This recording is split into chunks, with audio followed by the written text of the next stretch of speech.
Good morning, student. Myself BK Maurya.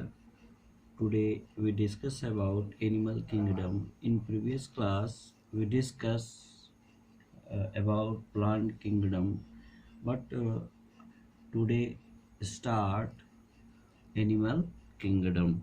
What do you mean by animal kingdom? Animal kingdom क्या होता है? ठीक है ना? तो those animals which present on our earth is known as animal kingdom. जितने भी एनिमल्स होते हैं अगर वो अर्थ पे पाए गए तो उनको एक स्पेशल किंगडम में रखा गया जिनको कहा गया एनिमल किंगडम। जब हम अपने चारों ओर देखते हैं तो हम डिफरेंट एनिमल के डिफरेंट स्ट्रक्चर और डिफरेंट फॉर्म को ऑब्जर्व करते हैं। लगभग 10 लाख से अधिक एनिमल्स स्पीशीज को डिस्कवर्ड किया जा चुका है, ठीक है ना।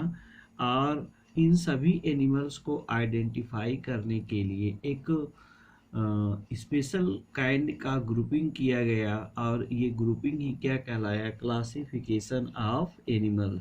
तो हमें कह सकते हैं when you look around you will observe different animal with different structure and form. As over a million species of animal has been discovered till now, the need for classification become all the more important.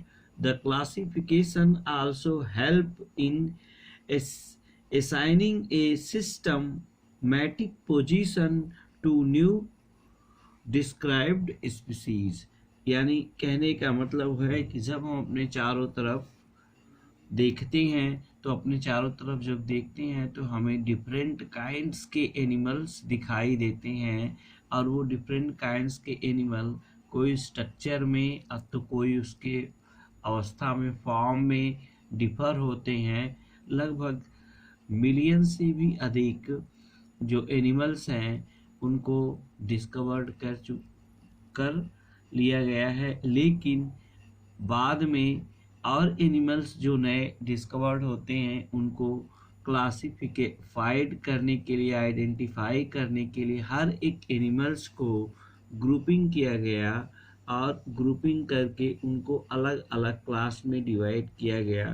तो अलग अलग class में divide करना या किसी भी animals को identify करने के लिए एक सिस्टेमेटिक ऑर्डर में अरेंज करना क्लासिफिकेशन होता है। इसीलिए क्लासिफिकेशंस जो है किसी भी एनिमल्स का नेसेसरी हो जाता है to identify and knowing about the animals species. तो हमें कह सकते हैं कि we classify the animals on the basis of their agree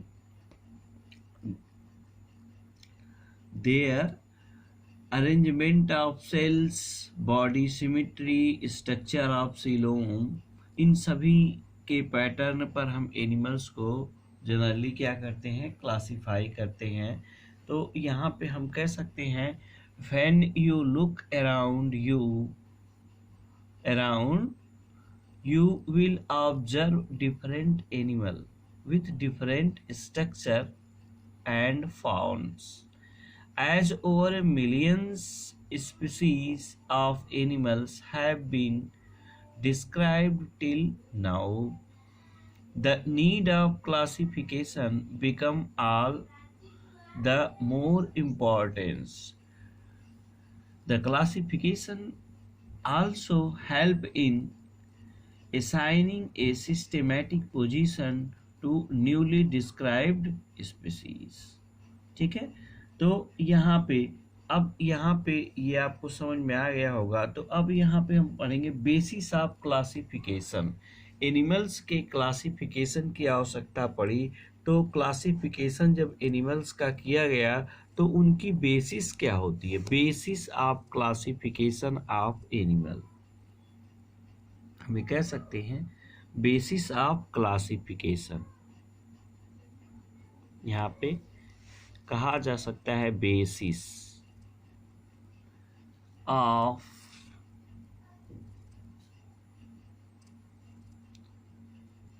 classification of animal. Animal या एनिमलिया किंगडम में जो क्लासिफिकेशन का बेसिस होता है वो क्या होता है? सबसे पहला उसका बेसिस माना गया अरेंजमेंट ऑफ सेल्स, यानी उनकी बॉडी में जो सेल का अरेंजमेंट होता है उनके आधार पर एनिमल्स को क्या किया गया? क्लासिफाइड किया गया। पहला है जिसमें हम कह सकते हैं कि इसके आधार पे arrangement of cells, body symmetry और नेचर ऑफ सीलोम, उनमें जो कैविटी पाई जाती है किस प्रकार की कैविटी है, तो इसके नेचर पर एनिमल्स को क्या किया गया?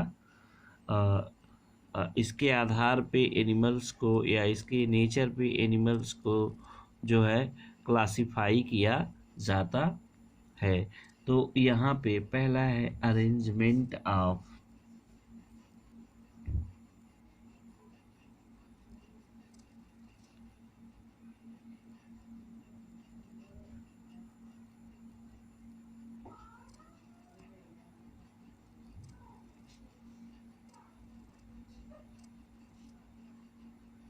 Arrangement of cells. दूसरा है बॉडी सिमिट्री।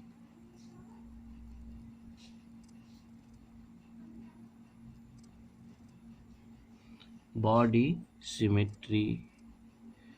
और जो तीसरा उसका बेसिस होता है nature of coelom. Nature of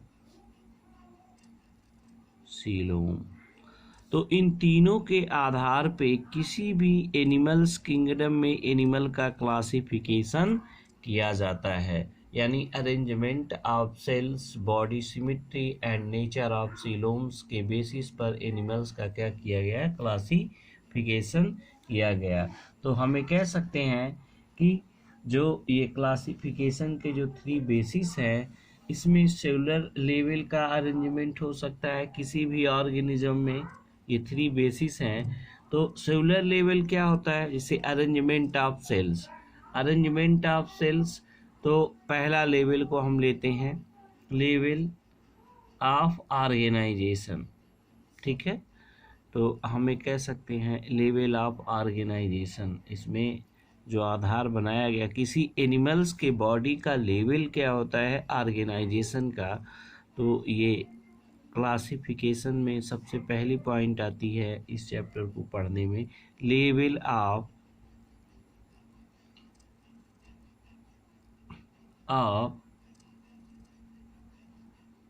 organisation. Organisation किसी भी एनिमल्स के बॉडी का क्या लेवल होता है उसके ऑर्गेनाइजेशन का। तो हम जानते हैं कि जितने भी मेंबर्स हैं एनिमलिया किंगडम में वो यूनिसेलुलर से लेकर मल्टीसेलुलर तक होते हैं। और जब यूनिसेलुलर से लेकर मल्टीसेलुलर तक एनिमलिया किंगडम में जो एनिमल्स होते हैं, तो इस में उनकी बॉडी का जो अरेंजमेंट होता है, यानी उनके बॉडी में जो सेल्स का अरेंजमेंट होता है वो मुख्य रूप से 3 प्रकार का होता है। एक को हम कहते हैं cellular level of body organisation, दूसरे को कहते हैं tissue level of body organisation, और तीसरा जो होता है organ level of body organisation. तो यहाँ पर अगर हम कह ले लेवल ऑफ ऑर्गेनाइजेशन, तो there are 3 types of level of organisation. First cellular level of body अगर organisation, tissue level of body organisation and organ level of body organisation. तो जो लेवल है किसी भी एनिमल्स के, उसके बॉडी का जो ऑर्गेनाइजेशन होता है वो 3 लेवल पर होता है, यानी उसकी बॉडी 3 लेयर पे फॉर्म होती है। तो एक को हम कहते हैं cellular level of body organisation, जो पहला है उसको हम कहेंगे cellular level of body organisation, body organisation. और दूसरा जो होता है वो किसी भी एनिमल्स के लिए, दूसरा किसी भी एनिमल्स के लिए टिश्यू लेवल का बॉडी ऑर्गेनाइजेशन शो करता है। दूसरा जो है टिश्यू लेवल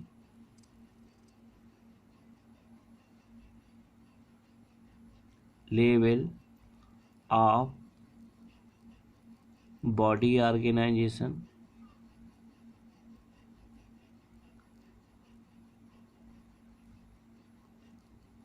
और जो तीसरा है, बहुत से ऐसे एनिमल्स हैं जिसमें ऑर्गन लेवल का बॉडी ऑर्गेनाइजेशन पाया जाता है, organ level of body organisation.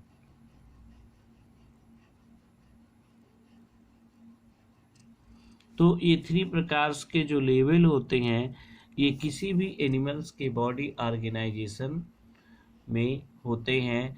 तो जैसे हमने कहा cellular level of body organisation, तो ऐसे एनिमल्स जिनकी बॉडी केवल सेल से बनी होती है, जिनकी बॉडी क्या होती है, सेल से बनी होती हैं, तो उनको कहते हैं cellular level of body organisation. जैसे अगर हम बात कर लें तो यहाँ पर प्रोटोजोआ की बात कर लें, प्रोटोजोआ, तो प्रोटोजोआ जो फाइलम आता है किंगडम एनिमलिया में, इन सब एनिमल्स की जो बॉडी होती है वो सेलुलर लेवल की बॉडी ऑर्गेनाइजेशन उनमें पाया जाता है। ठीक है। अब फिर इसके बाद tissue level of body organisation, या प्रोटोजोआ और पोरीफेरा, ये दोनों ऐसे हैं जिनमें क्या होता है वो सेलुलर लेवल का बॉडी ऑर्गेनाइजेशन। तो इसमें सबसे अच्छा एग्जाम्पल है cellular level of body organisation में प्रोटोजोआ भी हम कह सकते हैं, पोरीफेरा भी कह सकते हैं, या स्पंज, पोरीफेरा, इसी को हम स्पंज भी कहते हैं, स्पंजेस। ठीक है। तो प्रोटोजोआ तो यूनिसेलुलर का होता है, इसलिए इसको सेलुलर में न रख करके बल्कि यूनिसेलुलर में रखा गया। लेकिन जो स्पंज है या पोरीफेरा है, तो पोरीफेरा के पाए जाने वाले जितने भी एनिमल्स हैं सबको क्या किया गया कि सेलुलर लेवल के बॉडी ऑर्गेनाइजेशन में पाया गया। यानी कि इस फाइलम में पाए जाने वाले जितने भी एनिमल्स होते हैं उन सब एनिमल्स में जो बॉडी का अरेंजमेंट होता है वो सेलुलर लेवल का होता है। सेल अरेंज होके लूजली एक साथ सेल एग्रीगेट करती हैं और इन सेल्स में स्पेशल काइंड का लेबर डिवीजन पाया जाता है। ठीक है ना। But no coordination among the cells, लेकिन इन दो सेलों के बीच में किसी भी प्रकार का कोऑर्डिनेशन नहीं होता है। तो इस प्रकार से cellular level of body organisation. अब देखो दूसरा है इसके बाद tissue level of body organisation. Second topic है tissue level of body organisation. Here the cells perform the same function are arranged into tissue, यानी हम कह सकते हैं कि ऐसे एनिमल्स जिनकी बॉडी में टिश्यू लेवल का बॉडी ऑर्गेनाइजेशन पाया जाता है, यानी जिनमें सेल्स अरेंज होके एक पर्टिकुलर फंक्शन को अंजाम देती हैं, तो उनको हम कहते हैं tissue level of body organisation. तो इसमें सबसे पहले जो आता है आपका, ऐसे अगर हम कह लें कि टिश्यू लेवल का बॉडी ऑर्गेनाइजेशन, उसमें टिश्यू तो डेवलप होते हैं, ऐसे एनिमल्स जिनके बॉडी का अरेंजमेंट टिश्यू सिर्फ करते हैं, टिश्यू ही होते हैं, उनमें ऑर्गन सिस्टम नहीं डेवलप होता है, तो इस प्रकार के एनिमल्स को हम टिश्यू लेवल बॉडी ऑर्गेनाइजेशंस के एनिमल्स कहते हैं। जैसे अगर हम बात कर लें तो इसमें सिलेंट्रेट और टीनोफोर दोनों आते हैं। एग्जाम्पल के रूप में हम सिलेंट्रेट कह सकते हैं। इसमें सिलेंट्रेट यानी हाइड्रा जिसमें होता है उसको सिलेंट्रेट,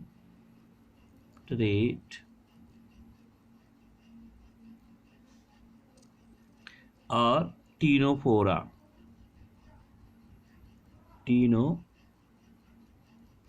टिनोफोरा। ये दो ऐसे फाइलम हैं जिनमें टिश्यू लेवल का बॉडी ऑर्गेनाइजेशन पाया जाता है। ऐसे एनिमल्स जिनकी बॉडी टिश्यू से बनी होती हैं, ठीक है ना, और उनमें ऑर्गन सिस्टम डेवलप नहीं होता है, तो वे एनिमल्स टिश्यू लेवल के बॉडी ऑर्गेनाइजेशन को शो करते हैं। और ऐसे एनिमल्स जो हैं सिलेंट्रेट होते हैं और टिनोफोर्स होते हैं। तो ये चीज़ है आपको देखने को मिला। नेक्स्ट जो थर्ड है, organ level of body organisation. ये थर्ड वाला है, organ level of body organisation. तो ऑर्गन लेवल ऑफ यानी ऐसे कुछ ऐसे एनिमल्स थे कि उनके आधार पर उनकी ग्रुपिंग की गई कि उनमें टिश्यू नहीं बल्कि उनमें ऑर्गन का डेवलपमेंट हो गया। तो organ level of body organisation जो होता है, इसमें इन में पाए जाने वाले जितने भी एनिमल्स होते हैं उन सारे एनिमल्स में जो है ऑर्गन सिस्टम डेवलप हो जाता है या ऑर्गन डेवलप हो जाता है। ठीक है, तो हम इसके अंतर्गत जैसे कह सकते हैं कि फाइलम प्लेटीहेल्मिन्थीज,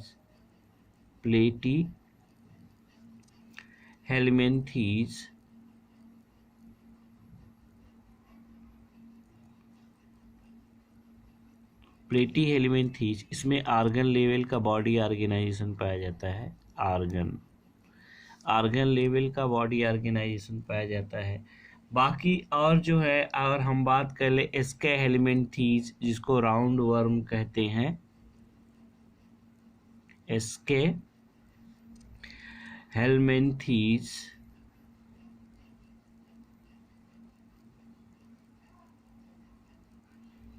एस्केहेल्मिन्थीज इसको राउंड वर्म के नाम से जानते हैं।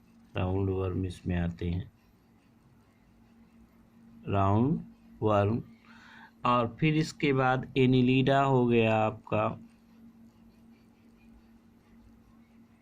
एनिलीडा।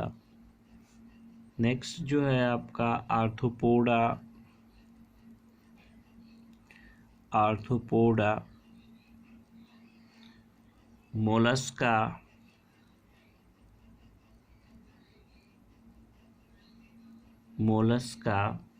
इकाइनोडर्मेटा,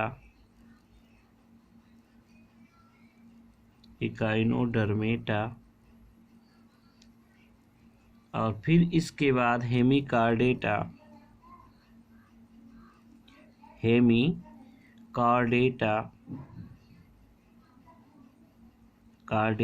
और फिर इसके बाद जो है कार्डेटा। तो ये जितने भी हैं इन सब में ऑर्गन सिस्टम लेवल का बॉडी ऑर्गेनाइजेशन पाया जाता है। कैसा? Organ system level of body organisation, तो उनमें ऑर्गन सिस्टम लेवल का बॉडी ऑर्गेनाइजेशन पाया जाता है। तो हमें कह सकते हैं कि अब हम इसको समराइज एक बार कर दे रहे हैं जो हमने आपको बताया। तो यहाँ पर हमने यहाँ पे बताया कि organ system level of body organisation में क्या होता है।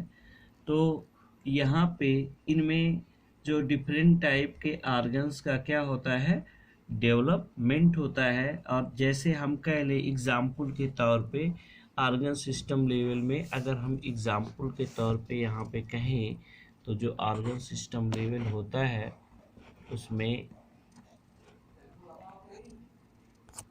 उसमें हम कह सकते हैं कि जो ऑर्गन सिस्टम लेवल होता है उसमें क्या होता है कि ऑर्गन सिस्टम डेवलप होता है। जैसे हम कह लें डाइजेस्टिव सिस्टम।